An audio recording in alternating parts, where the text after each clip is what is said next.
Hi ನಮಸ್ಕಾರ, Geetha V ಅಡುಗೆ ಮನೆಗೆ ನಿಮಗೆಲ್ಲರಿಗೂ ಸ್ವಾಗತ. ಇವತ್ತಿನ ರೆಸಿಪಿ ಒಂದು ಪಾಲಕ್ ಕಟ್ಟು ದೊಡ್ಡದಿದ್ದರೆ ಸಾಕು, ಅದರೊಳಗಡೆ ಯಾವ ರೀತಿ ಕರಿ ಮಾಡೋದು ಅಂತ ತೋರಿಸ್ಕೊಡ್ತೀನಿ. ತುಂಬ ಚೆನ್ನಾಗಿರ್ತೈತೆ ಅನ್ನಕ್ಕೆ, ಚಪಾತಿಗೆ, ಎಲ್ಲದಕ್ಕೂ. ಮತ್ತು ನಾನು ಮಾಡೋ ಅಡುಗೆಗಳು ನಿಮಗೆ ಇಷ್ಟ ಆಯ್ತಂದರೆ ಪ್ಲೀಸ್ ನನಗೆ ಕಮೆಂಟ್ ಒಳಗೆ ತಿಳಿಸಿ. ಮತ್ತು ನಿಮ್ಗೆ ಯಾವ ಥರ ಅಡುಗೆಗಳು ಬೇಕಂತ ಹೇಳಿ ನನಗೆ ತಿಳಿಸಿ, ನಾನು ಅದೇ ಥರ ಮಾಡಿ ಹಾಕ್ತೀನಿ. ಬನ್ನಿ ಯಾವ ರೀತಿ ಮಾಡೋದಂತ ಹೇಳಿ ನೋಡೋಣ.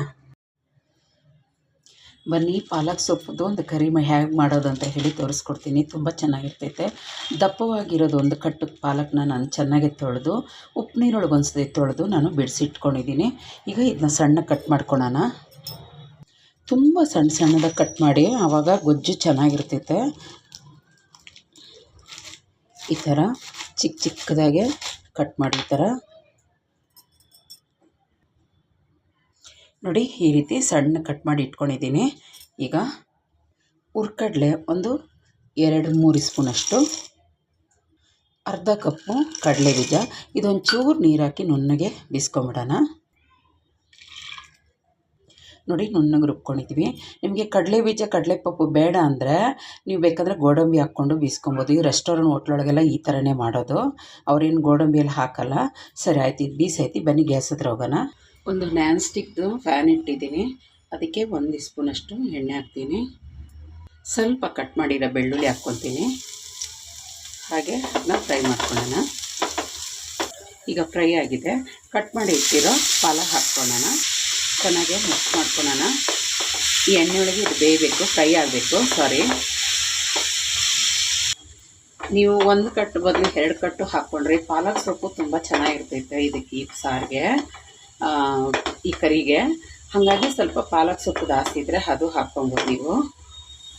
ಇದು ತುಂಬ 1 ಕಟ್ಟಾದರೂ ನೋಡಿ ಸ್ವಲ್ಪ ಆಗ್ಬಿಡ್ತೈತೆ. ಚೆನ್ನಾಗಿ ಫ್ರೈ ಆಗಲಿ. ನೋಡಿ, ಚೆನ್ನಾಗಿ ಫ್ರೈ ಆಗಿದೆ, ಸಾಕು.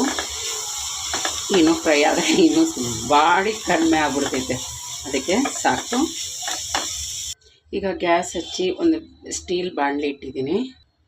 ಒಂದು 2 ಸೌಟು, ಚಿಕ್ಕ ಸೌಟೊಳಗೆ ಒಂದು 2 ಸೌಟಷ್ಟು ಎಣ್ಣೆ ಹಾಕ್ಕೊಂಬಿಡೋಣ. ಸಾಕು. ಜೀರಿಗೆ ಹಾಕ್ಕೊತೀನಿ 1 ಸ್ಪೂನು. 3 ಒಣಮೆಣ್ಸಿನ್ಕಾಯಿ ಹಾಕ್ಕೊತೀನಿ. ಚಿಕ್ಕ ಚಿಕ್ಕದಾಗಿ ಕಟ್ ಮಾಡಿರೋ ಬೆಳ್ಳುಳ್ಳಿ, ಅದರೊಳಗೆ ಸ್ವಲ್ಪ ಹಾಕಿದ್ದೀನಿ, ಇದರೊಳಗೆ ಸ್ವಲ್ಪ ಹಾಕಿದ್ದೀನಿ. ಹಸಿ ವಾಸನೆ ಹೋಗೋ ಗಂಟ ಸ್ವಲ್ಪ ಮಿಕ್ಸ್ ಮಾಡ್ಕೊಳ್ಳೋಣ. ನೋಡಿ, ಚೆನ್ನಾಗಿ ಫ್ರೈ ಆಗಿದೆ. ದೊಡ್ಡ ಈರುಳ್ಳಿ 2 ತೊಗೊಂಡು ನಾನು ಅದನ್ನ ಈ ರೀತಿ ಸಣ್ಣ ಕಟ್ ಮಾಡ್ಕೊಂಡಿದ್ದೀನಿ. ಅದು ಹಾಕಿ ಫ್ರೈ ಮಾಡೋಣ. ಚೆನ್ನಾಗಿ ಬೇಯಬೇಕು. ನೋಡಿ, ಚೆನ್ನಾಗಿ ಈರುಳ್ಳಿ ಫ್ರೈ ಆಗಿದೆ. ಈಗ ಅಚ್ಚ ಪುಡಿ 1 ಸ್ಪೂನು, ಅರ್ಧ ಸ್ಪೂನು ಅರಿಶಿನ, 1 ಸ್ಪೂನ್ ಧನಿಯಾ ಪುಡಿ, ಉಪ್ಪು. ಈಗ ಚೆನ್ನಾಗಿ ಮಿಕ್ಸ್ ಮಾಡ್ಕೊಳ್ಳೋಣ. ನಿಮಗೆ ಬೇಕಂದರೆ ಖಾರ ಇನ್ನೂ ಸ್ವಲ್ಪ ಇದು ಅಚ್ಚ ಪುಡಿ ಹಾಕ್ಕೊಬೋದು. ನಾನು ಮೀಡಿಯಮಾಗಿ ಹಾಕಿದ್ದೀನಿ. ಈಗ ಇದಕ್ಕೆ 2 ಟೊಮಾಟೊ ನಾನು ಕಟ್ ಮಾಡಿ ಇಟ್ಕೊಂಡಿದ್ದೀನಿ, ಅದು ಹಾಕ್ಕೊತೀನಿ. ಅದನ್ನು ಚೆನ್ನಾಗಿ ಮ್ಯಾಶ್ ಆಗಬೇಕು. ಚೆನ್ನಾಗಿ ಮಿಕ್ಸ್ ಮಾಡ್ಕೊಳ್ಳೋಣ.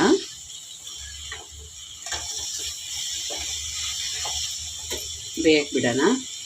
ನೋಡಿ, ಚೆನ್ನಾಗಿ ಬೆಂದು ನೋಡಿ ಎಣ್ಣೆ ಬಿಟ್ಕೊಂಡಿದೆ. ಈಗ ಆವಾಗಲೇ ರುಬ್ಬಿಟ್ಟಿದ್ವಲ್ಲ ಕಡಲೆ ಬೀಜದ್ದು ಮಿಶ್ರಣ, ಅದು ಹಾಕ್ಕೊಳ್ಳೋಣ. ಚೆನ್ನಾಗಿ ಮಿಕ್ಸ್ ಮಾಡ್ಕೊಳ್ಳೋಣ. ನೋಡಿ, ಚೆನ್ನಾಗಿ ಮಿಕ್ಸ್ ಆಗಿದೆ. ಈಗ ಸ್ವಲ್ಪ ನೀರು ಹಾಕ್ಕೊಂಬಿಡೋಣ. 1 ಲೋಟ ಅಷ್ಟು ನೀರು ಹಾಕ್ಕೊಂಡಿದ್ದೀನಿ. ಈಗ ಇದ್ರ ಜೊತೆಗೇ ನಾವು ಸೊಪ್ಪು ಆವಾಗಲೇ ಎಣ್ಣೆಯೊಳಗೆ ಸ್ವಲ್ಪ ಫ್ರೈ ಮಾಡಿ ಇಟ್ಕೊಂಡಿದ್ದೀವಲ್ಲ, ಅದು ಹಾಕ್ಕೊಳ್ಳೋಣ. ಚೆನ್ನಾಗೆ ಮಿಕ್ಸ್ ಮಾಡೋಣ. ಗ್ಯಾಸ್ ಕಡಿಮೆ ಇಟ್ಕೊಂಡು ಒಂದು 10 ನಿಮಿಷ ಬೇಯಿಸೋಣ. ಮುಚ್ಚಿ ಒಂದು 10 ನಿಮಿಷ ಬೇಯಿಸೋಣ ಕಡಿಮೆ ಉರಿಯೊಳಗೆ. ನೋಡಿ, ಚೆನ್ನಾಗೆ 10 ನಿಮಿಷ ನಾನು ಬೇಯಿಸಿದ್ದೀನಿ. ಎಣ್ಣೆಲ್ಲ ಬಿಟ್ಕೊಂಡಿದೆ. ಈಗ ಸರ್ವ್ ಮಾಡ್ಕೊಳ್ಳೋಣ.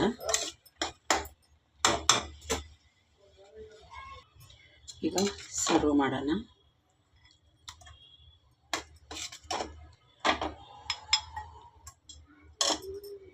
ನೋಡಿದ್ರಲ್ಲ ಪಾಲಕ್ ಕರಿ ಯಾವ ರೀತಿ ಮಾಡೋದಂತ ಹೇಳಿ. ನಿಜವಾಗಿ ಹೇಳ್ತೀನಿ, ಅನ್ನಕ್ಕೆ, ಚಪಾತಿ, ಪೂರಿ ಎಲ್ಲದಕ್ಕೂ ತುಂಬ ಚೆನ್ನಾಗಿರ್ತೈತೆ. ಈ ಥರ ಒಮ್ಮೆ ಮಾಡಿ ನೋಡಿ, ನೀವು ಖಂಡಿತ ಇಷ್ಟ ಆಗ್ತೈತೆ. ಇಷ್ಟ ಆಯಿತಾ? ಇಷ್ಟ ಆದರೆ ಪ್ಲೀಸ್ ಒಂದು ಲೈಕ್ ಕೊಡಿ. ಸಬ್ಸ್ಕ್ರೈಬ್ ಆಗಿ ಪಕ್ಕದೊಳಗಿರೋ ಬೆಲ್ ಬಟನ್ನ ಕ್ಲಿಕ್ ಮಾಡಿ. Thank you. ನನ್ನ ವೀಡಿಯೋ ನೋಡಿದಾಗಿ. ಬಾಯ್.